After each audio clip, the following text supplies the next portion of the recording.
Now mass, page number 137 पे बेटा, मास. We have learnt in the previous chapter that the mass of an object is the measure of its inertia. मास किसका major है? उसके inertia का. So we have also learnt that greater the mass, the greater is its inertia. जितना ज्यादा मास होगा उतना ज्यादा inertia होगा. It remains the same whether the object is on the earth, the moon or even in outer space. देखो मास क्या है?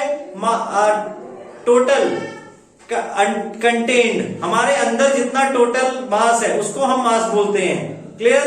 तो वो मास आपका कभी भी चेंज नहीं हो सकता, चाहे आप अर्थ पे रहो या कहीं मून पे रहो या कहीं आउटर स्पेस में हो. क्लियर? मास ऑफ ऑब्जेक्ट हमेशा हर जगह कांस्टेंट रहेगा. It does not change from place to place. Underline कर लो बेटा ये चीज. The mass of an object is constant and does not change from place to place. Clear? अब इसकी जगह पे सेकंड चीज वेट.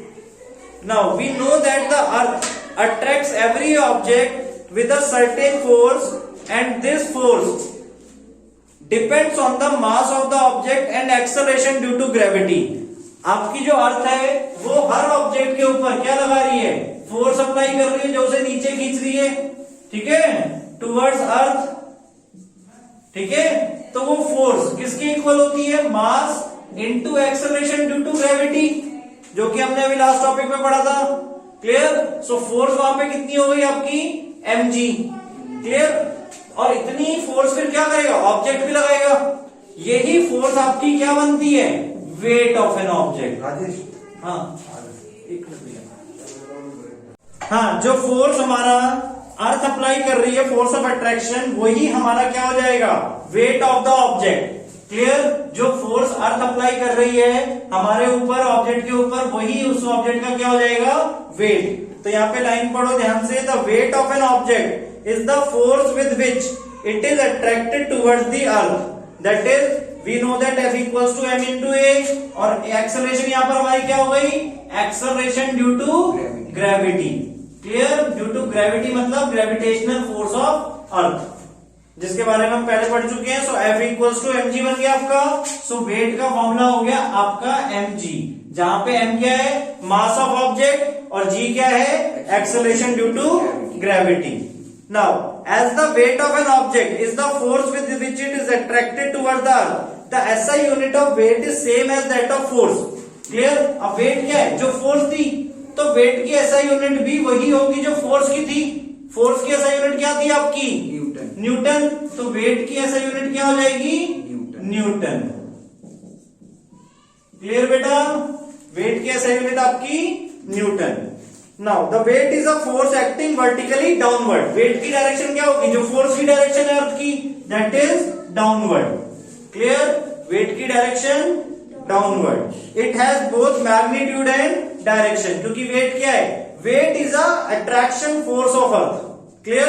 तो ध्यान रखना, वेट फोर्स के बराबर है. तो फोर्स आपकी क्या होती है? स्केलर क्वांटिटी होती है, वेक्टर क्वांटिटी होती है? Sir vector. Vector quantity. तो वेट आपकी वेक्टर क्वांटिटी होगी. क्लियर? तो वेक्टर क्वांटिटी का मतलब क्या था? उसके पास दोनों होते हैं, magnitude as well as direction. ठीक है? Now we have learn that the value of g is constant at a given place. आपकी वैल्यू ऑफ g जो होती है वो कांस्टेंट होती है एक प्लेस पर, मतलब गिवन प्लेस पे. Clear? Therefore at a given place the weight of an object is directly proportional to the mass. Clear? यानी वेट आपका डायरेक्टली प्रोपोर्शनल है मास की. अब अगर हम सपोज आपको दो ऑब्जेक्ट दें यहीं पे, सपोज ये बुक और मार्कर है मेरे हाथ में, तो बुक का मास अगर ज्यादा है तो इसका वेट भी ज्यादा होगा इस मार्कर के वेट से. क्लियर? जिसका मास ज्यादा है उसका वेट भी ज्यादा होगा at a same place. Clear? Now it is due to this reason that at a given place we can use the weight of an object as a measure of its mass. Clear? तो जब हम major करते हैं तो हम weight measure करते हैं, मास measure नहीं करते. ठीक है? जैसे हम बोलते हैं वेइंग मशीन. क्लियर? तो हम मतलब वेट मेजर कर रहे हैं ऑब्जेक्ट का, मास मेजर नहीं करते. Now the mass of an object remains the same everywhere. Clear? Mass के बारे में हमने क्या पढ़ा है कि मास आपका ऑब्जेक्ट का हर जगह सेम रहता है. So that is on the earth and on any planet whereas its weight depends on its location. मास ये अंडरलाइन कर लो बेटा, मास और वेट में आपको डिफरेंस दिया हुआ है। मास आपका हर जगह सेम रहता है, जबकि वेट आपका किसके ऊपर डिपेंड करेगा? लोकेशन के ऊपर। अब आपने जैसे पढ़ा है जी की वैल्यू प्लेस टू प्लेस, अलग अलग प्लेसेस पर चेंज हो जाती है। क्लियर? तो उसके अकॉर्डिंग आपका वेट भी चेंज हो जाएगा। क्लियर? मास आपका कांस्टेंट रहता है हर जगह। नाउ उसके बाद देखो नेक्स्ट टॉपिक आपको दिया है weight of an object on the moon. Moon पे वेट ऑफ ऑब्जेक्ट क्या होगा? सो अब देखो, अभी हमने जैसे यहाँ पे अर्थ पे जो वेट की बात की, जो अर्थ हमें अट्रैक्ट कर रही है जिस फोर्स से, उसको हम weight of the object on the अर्थ बोलते हैं। अब मून पे कर रही है तो हमें वहां पे मून के लिए देखना पड़ेगा। तो पहले याद करो जी, एक्सेलरेशन ड्यू टू ग्रेविटी जो है आपकी, वो मून पे क्या होगी? उसका फॉर्मूला था आपके पास, याद करो G M by R square. अब यहाँ पे एम हमें किसका लेना है? मून का, और आर किसका लेना है? Radius of moon. क्लियर? तो जीएम और जी, हमारा जी क्या था? Acceleration due to gravity of earth. तो यहां पे हमने R E square, M E square और आर ई स्क्वायर लिया था, mass of earth, radius of earth. तो मून का रेडियस और मास अर्थ के मास और रेडियस से चेंज है या सेम है? चेंज है, डिफरेंट है। क्लियर? मून का जो मास है वो अर्थ के मास से कम है, मून का जो रेडियस है वो भी अर्थ के रेडियस से कम है। तो मून की जो एक्सेलरेशन ड्यू टू ग्रेविटी है वो अर्थ के मुकाबले में नियरली 6 टाइम्स है, 6 टाइम लेसर है। क्लियर? आपकी जो acceleration due to gravity on moon है वो अर्थ की एक्सेलरेशन ड्यू टू ग्रेविटी की 6 टाइम्स लेसर है, कम है। क्लियर? तो अब आपका ध्यान से देखो, वेट का फॉर्मूला क्या था? M g. अब ये वेट ऑन अर्थ हो गया, weight on earth m into g e वाली, यानी ग्रेविटी अर्थ पे जितनी है। अब वेट ऑन मून हमें निकालना है, तो वहां पर हमें एम इंटू जी एम करना पड़ेगा, acceleration due to gravity on moon. अब acceleration due to gravity on moon कितना है? G e by 6। Clear? So m g क्या है हमारा? Weight on earth. So weight on moon हमारा क्या हो जाएगा? Weight on earth divided by 6, यानी आपका जो वेट ऑन अर्थ है उसको हम 6 टाइम डिवाइड कर दे तो हमें weight of object on the moon मिल जाएगा। सपोज अगर हम बात करें, अभी आपका weight on earth suppose 60 newton है। क्लियर? वेट की ऐसा यूनिट ध्यान से देख लो, न्यूटन में बेटा। Clear? So weight on earth अगर आपका भी 60 न्यूटन है तो वेट ऑन मून आपका क्या हो जाएगा? 60 divide by 6 that is 10 Newton. आपका मून पे वेट आपका होगा 10 न्यूटन। और अगर हम मास की बात करें, सपोज आपका अभी मास अर्थ पे 10 kg है, तो मास आपका मून पे कितना होगा? 10 kg ही रहेगा, मास में कोई फर्क नहीं होगा, मास आपका सेम रहेगा, चाहे आप अर्थ पे रहो या मून पे रहो या कहीं और रहो, मास रिमेन सेम एवरीवेयर। क्लियर हुआ ये पॉइंट बेटा सबको? हाँ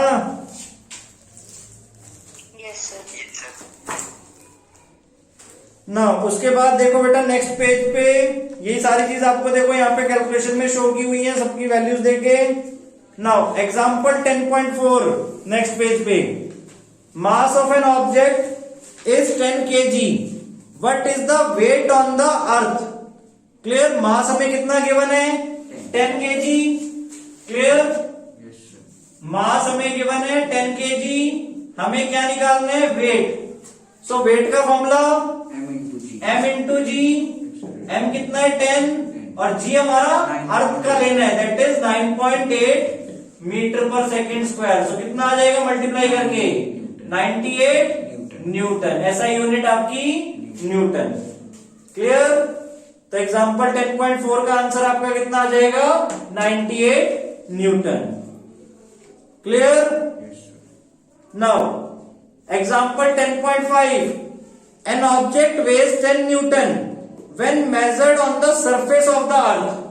क्लियर? आपके एक ऑब्जेक्ट का वेट जो है वो 10 न्यूटन है कहां पे, सरफेस ऑफ द अर्थ पे। तो अगर हम यही चीज देखें, यही वाला फॉर्मूला देखो, वेट ऑन अर्थ हमें गिवन है कितना,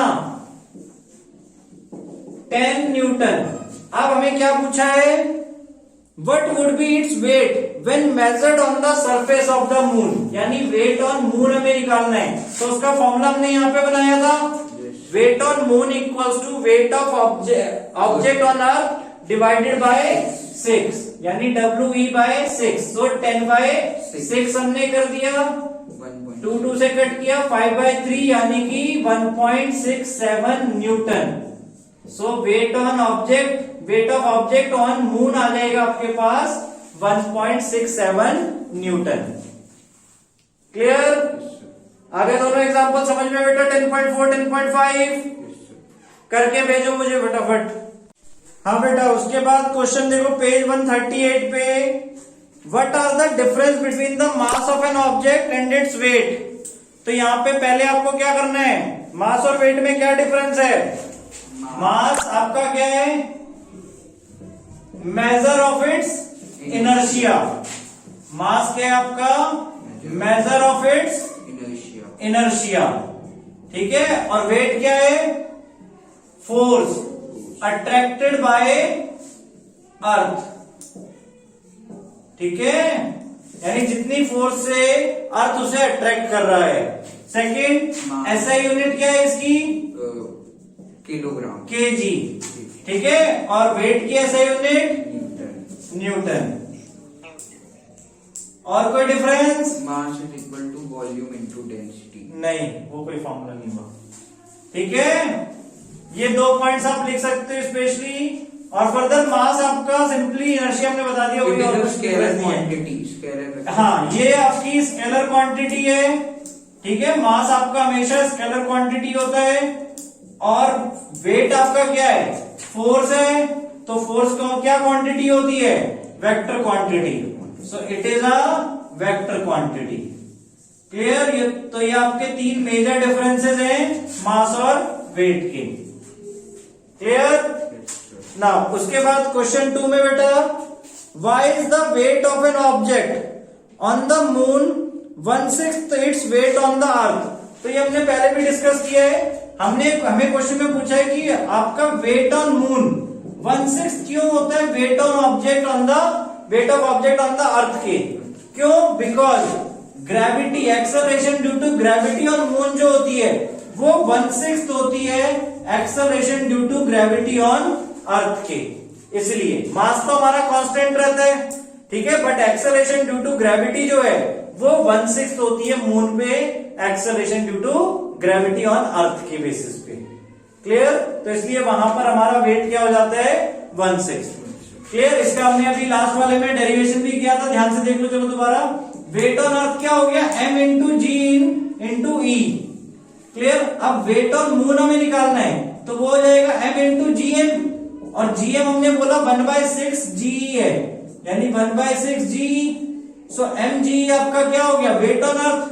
सो weight on earth divided by 6। Weight on moon आपका आ जाएगा weight on earth divided by 6।